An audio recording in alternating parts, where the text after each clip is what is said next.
నమస్తే తెలుగు రాజ్యంకి స్వాగతం. నేను మీ సంధ్య. ప్రస్తుతం ఉద్యమ కిరీటం ముద్రగడ పద్మనాభం గారు పరమపదించిన విషయం తెలిసిందే. ఆయన అన్ని కార్యక్రమాలు ముగిసిన ఆయన కొన్ని వాళ్ళ కుటుంబ సభ్యులకు చెప్పడము ఏ కార్యక్రమాలు నా తరపున చేయకూడదు అనేసి ఆయనకు సంబంధించి పార్టీలు కొంత సంతాపం తెలియజేస్తున్న నేపథ్యంలో జనసేన పార్టీ నుంచి నాదెండ్ల మనోహర్ గారు చేసిన కొన్ని కామెంట్స్ ఇప్పుడు సోషల్ మీడియాలో వైరల్గా మారాయి.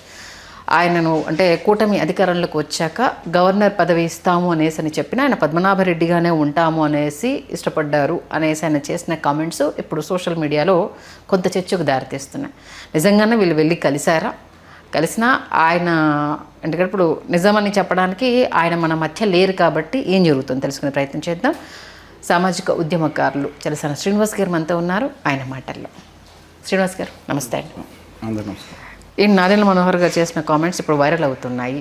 ఆయనకు గవర్నర్ గిరి ఇస్తా అన్న ఆయన రాలేదు, ముద్రగడ పద్మనాభరెడ్డిగానే ఉండడానికి ఆయన ఇష్టపడ్డారు అనేసి దీని గురించి ఏమంటారు? ముద్రగడ గారి గురించి చెప్తున్నాను, నేను కూడా మాట్లాడుకున్నాను. అవును, ఒక మాట మీద నిలబడి అంటే మనం విభేదించవచ్చు, అభిమానించవచ్చు, కానీ అందరూ ఒప్పుకునేది ఏంటంటే తెలుగు వాళ్ళు యథాలాపంగా మనం ఏం మాట్లాడుకుంటాం, నేను చెప్పింది నిజం కాకపోతే నా పేరు మార్చుకుంటారా అంటాం, లేకపోతే నేను మాట మీద నిలబడిపోతే పేరు మార్చుకుంటాను.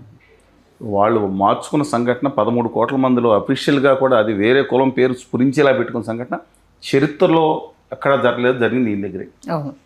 కమ్ వాట్ ఎవర్, ఆయనలో వైరుధ్యాలు ఉంటాయి.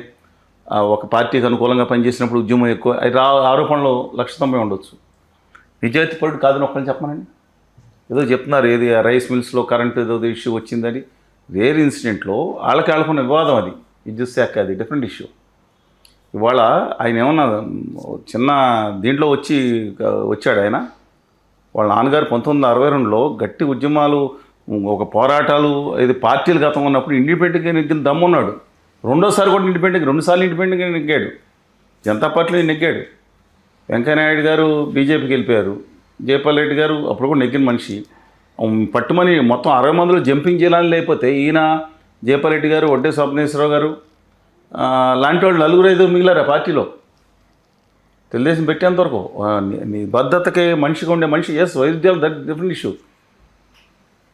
అందుకని ఇక ఆయన్ని యాక్చువల్గా పవన్ కళ్యాణ్ గారి పార్టీలోకి ఆయన వెళ్దామని చూసిన మాట నిజమేనని చెప్తున్నారు అందరూ. కానీ పవన్ కళ్యాణ్ గారు మాట్లాడిన తర్వాత మళ్ళీ పిలుపు రాకపోవడం వల్ల ఆగిపోయారు. అంటే ఆయనే వస్తారు అని పద్మనాభం గారు వెయిట్ చేశారు, అవునండి, అన్ని ఏర్పాట్లు చేశారు, బట్ రాలేదు, అందుకే అలకబూనారు అనేది ఆయనకి అలక మామూలే. నా చిన్నప్పుడు అంటే 1980లోనే రాజీనామా లేక గోదావరి ఎక్స్ప్రెస్, గౌతమ్ ఎక్స్ప్రెస్ జేబులో పెట్టుకుని ఎక్కేవారు. ఆయన పేరు, ఇదిగో నా రాజీనామా నా జేబులో ఉందని చెప్పారు. ఎప్పుడు కూడా ఆయన రాజీనామా లేక జేబులో పెట్టిన తిరిగే మనిషి అనేది ఉంది. ఆయన పదవులు ఏముంది, ఆయన పదవులు ఏమైనా గొప్పతనం పదవులు వచ్చింది. దానికి నిబద్ధత, ఉద్యమ నేపథ్యమే జనం గుర్తుంచుకున్నారు. ఎంతమంది మంత్రి పదవులు చేయలేదు. అందుకని పార్టీకి మారారు ఆయన. ఫస్ట్ వేరే ఉన్నారు, తర్వాత జనతా పార్టీకి, తర్వాత కాంగ్రెస్ పార్టీకి వెళ్ళారు, తెలుగునాడు పార్టీ పెట్టారు. కుందూరు జానారెడ్డి గారు, కేఎస్ కృష్ణమూర్తి గారు కొంతకాలం, తర్వాత బీజేపీకి వెళ్ళారు. 9 ఓడిపోయిన తర్వాత ఆర్ఎస్ఎస్లో పనిచేశారని చెప్పారు, అక్కడ వేసుకుని. తర్వాత మళ్ళీ తెలుగుదేశం పార్టీలో చేరారు. ఆ నెంబర్ ఆఫ్ ఇష్యూస్ ఉంది, ఎందుకంటే ఇష్యూ అంత స్టాల్వార్ట్ లీడర్ కూడా డిపాజిట్ లేకుండా ఓడిపోయిన సందర్భాలు కూడా 2014 ఉన్నాయి. బట్ మాట మీద నిలబడటం మనిషి, అది అంటే డిఫరెంట్. ఇవాళ మీరు అడిగిన ప్రశ్నకి ఏంటంటే తెలుగుదేశం కూటమి, తెలుగుదేశం పార్టీకి ఇవాళ 1982లో పెట్టారు, 83లో వచ్చింది. ఇవాళ వరకు తెలుగుదేశం పార్టీ ఎంతమందికి గవర్నర్లు ఇప్పించిందండి? చరిత్రలో 44 సంవత్సరాల చరిత్రలో ఇద్దరు వ్యక్తులు. ఈ లెక్కన మోతుపల్లి శ్రీని గారు కూడా 2 సార్లు గవర్నర్ అయి ఉండాలి. ఆయనకి అసలు అది మోక్షం అవ్వలేదు. అది కాదండి, సోదరుడు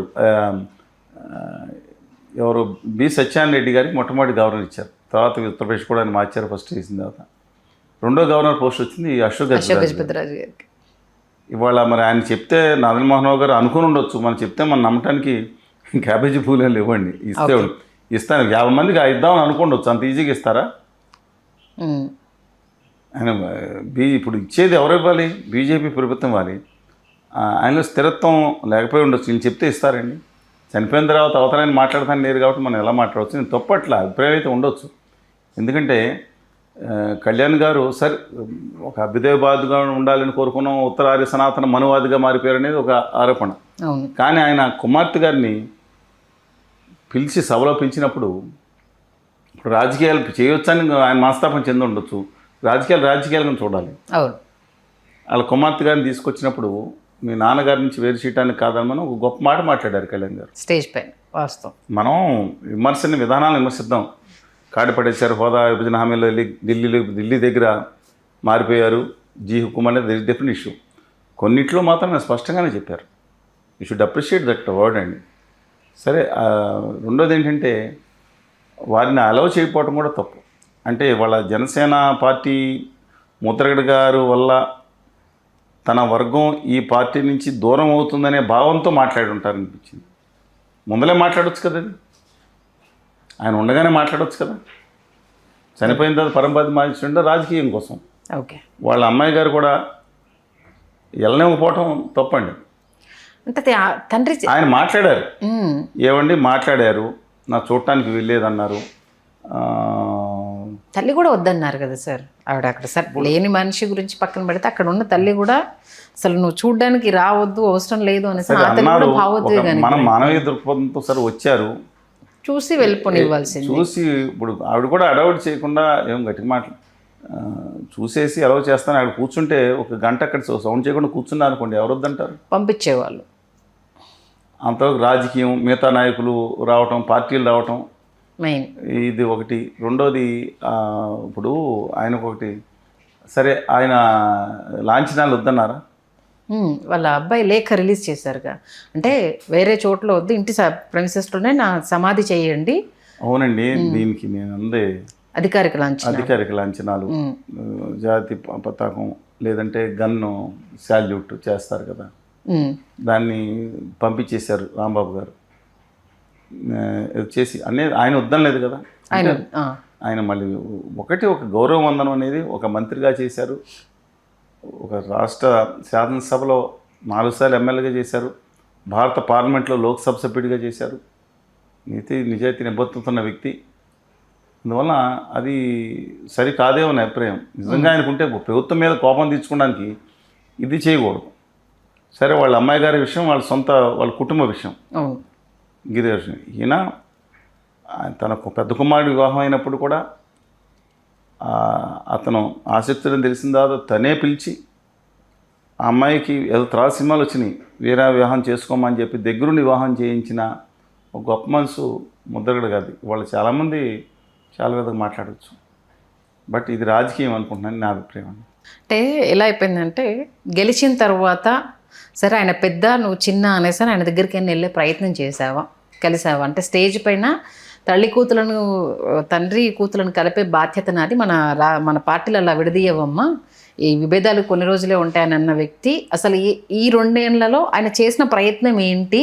ఆయన చాలా ఆయన బిజీగా సినిమాలు పక్కన హైదరాబాద్ వెళ్ళి షూటింగ్స్ ఉండేవి.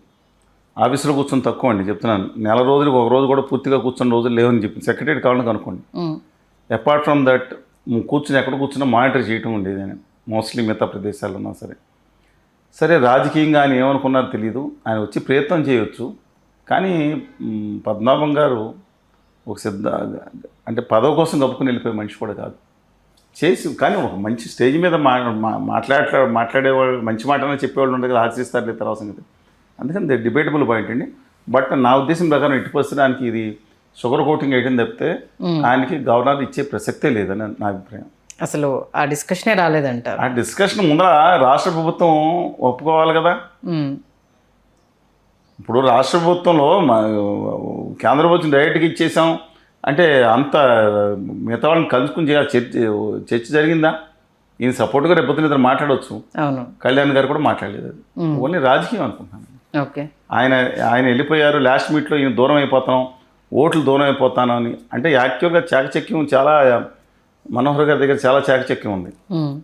నిజంగా కనుక 2019లో కనుక ఆయన వెళ్ళి ఉంటే, వాళ్ళు కూడా అవుట్ రైట్గా ఎలక్షన్స్కి వెళ్ళి ఉంటే, నేను చెప్తున్నానండి, ఆయన సీట్ ఆయన నెగ్గొచ్చాము. మిగతా వాళ్ళు భీమవరంలో పోటీ చేసిన దమ్ముడిని నెగ్గేసి, ఇవాళ ఆ రోజు లోపం జరిగి ఉండొచ్చు, భీమవరంలో పోటీ చేసిన నెగ్గే అవకాశం ఉంది. ఆయన స్వతంత్రంగా పోటీ చేసిన. కానీ ఆయనకి 21 సీట్లు, 2-3 సీట్లు వచ్చాయి. నేను చెప్తున్న ఫ్యాక్టరీ చెప్తున్నా, యాంటీ ఎస్టాబ్లిష్మెంట్ ఎవరు నెగ్గుతారో వాళ్ళకి వచ్చేసే పరిస్థితి అది. ఒక రాజకీయం చేయటం, ఇవాళ జేసీ రాజకీయాల్లో కూడా ఢిల్లీలో సమావేశం పెట్టడం, ఢిల్లీలో వాళ్ళకి 3 ఎంపీలు ఉండటం, డెఫినెట్గా ఇక నేను వ్యక్తిగతంగా ఆయన పోవచ్చు బాగా తెలుగుగల ఉద్దేశంతో మాట్లాడే దాంట్లో. బట్ డిస్పైట్ దట్ ఆయన వ్యతిరేకించే వాళ్ళు చాలామంది ఉన్నారు ఆ పార్టీలో కూడా. బట్ ఆయన కొంచెం బుర్ర చాలా డెప్త్తో, వాళ్ళ నాన్నగారి బుర్ర కొంచెం వచ్చింది అనుకుంటున్నాను. అందుకని రాజకీయంగా ఆయన పరిపాలన కూడా is doing wonders. Okay. Just like Kalyan గారు కూడా ఆయన పంచాయతీరాజ్ డిపార్ట్మెంట్లో బికాజ్ ఎక్సలెంట్ ఆఫీస్ని పెట్టుకుని ఆయన చదువుకోలేదు ఎక్కువ, ఎక్సలెంట్ ఆఫీస్ టీం ఒకటి ఏర్పాటు చేసుకోవడం వల్ల ఇండియాలో టాప్ అవార్డు అనేది కరెక్ట్ కాదు, కానీ ఒక విభాగంలో వచ్చింది పంచాయతీరాజ్లో. ఇవాళకి 5వ స్థానంలో ఉంది. ఆంధ్రప్రదేశ్, కర్ణాటక, కేరళ సూచీల్లో లెక్క వేసుకుంటే 5వ స్థానంలో ఉంది. డిస్పైట్ దట్ ఒక 13,000 పంచాయతీల్లో ఒకే రోజు గ్రామ సభలు పెట్టడం, ఇది ఆ విభాగంలో టాప్ ర్యాంక్ చేర్చింది. Come whatever good thing department చూడటం కానీ, లేదంటే వీళ్ళు కానీ, కందులు దుర్గేష్ గారు కూడా మంత్రులు నేను మెచ్చుకోవాలండి. ఈజ్ ఎక్సలెంట్ పర్సన్ అండి. నేను ఆయనకి అంత ఎక్వైర్నెస్ లేకపోయినా ఆయన కుటుంబం చాలా పెద్ద కుటుంబం. నేను చెప్తున్నా, ఉన్న రాజకీయ నాయకులు అందరి కుటుంబాల్లోకి ఒక ఉన్నతమైన కుటుంబం నుంచి వెలుగు నుంచి వచ్చిన మనిషి ఆయన. Is also doing somewhat better. ఎందుకంటే కేంద్ర ప్రభుత్వం అండ కావాలి, టూరిజం కానీ మిగతా కానీ, భాషా సంస్కృతి మీద నిలబెట్టాలి, దాంట్లో లోపం కనపడుతుంది.